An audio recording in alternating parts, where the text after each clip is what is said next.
I'm currently in Melbourne Uni doing my Bachelor of Commerce, majoring in Economics and Finance. Here at Trinity College as well, resident here, which is sort of right next to uni, which is pretty good for sort of working everything in. It makes life a bit easier.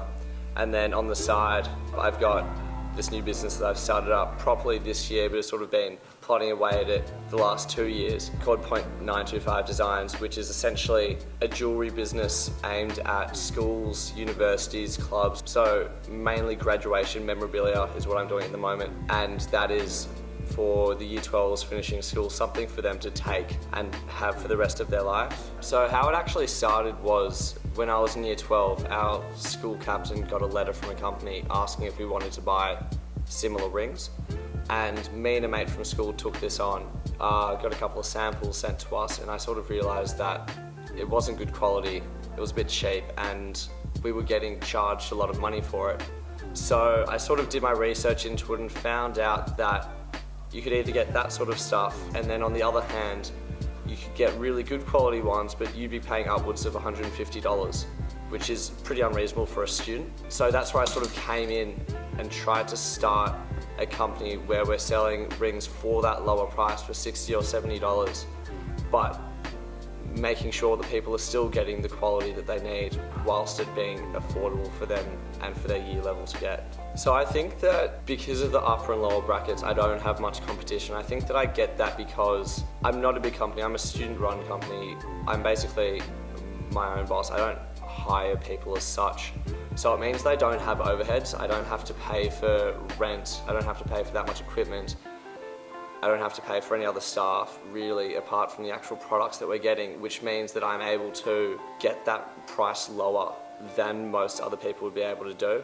And also as a student, it's alongside my studies. So I don't have to be worrying about this is my job, this is my whole life. It's something I can do on the side and work on it, but not actually rely on. So I don't need to be charging those ridiculous prices that big companies do. So at the moment, it's something that you really need to direct, I find, for this sort of stuff, direct to the school. So finding people at the school that are students that are in Year 12, getting them on my side, showing them the products, and getting them to think, yeah, this is a really good idea, maybe we should get this for our whole year level. And then approaching the school with it. So in 2013, I just did my school. Last year, when I had the idea initially to keep going with it, when I was approached again by some friends, I did 2 schools last year, and so my plan is to basically keep growing. So this year, I'm talking to about 8 schools at the moment, working with them, working with the principals and the students. I've also this year started working not just with schools, but working with Trinity College, and aiming to also work with Melbourne Uni, so going up a bit on size and scale with what I'm doing. And my idea is that every year I will get the same customers back, and then after that look to get more, and hopefully next year I'll start going interstate.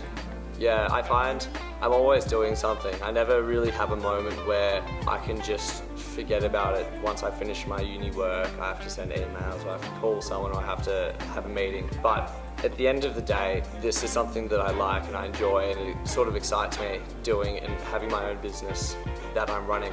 So it is a lot of work. It means that I have to be doing this stuff a lot, don't have massive free time, but it's good fun at the same time, and I can sort of balance it just as long as I stay organised with everything.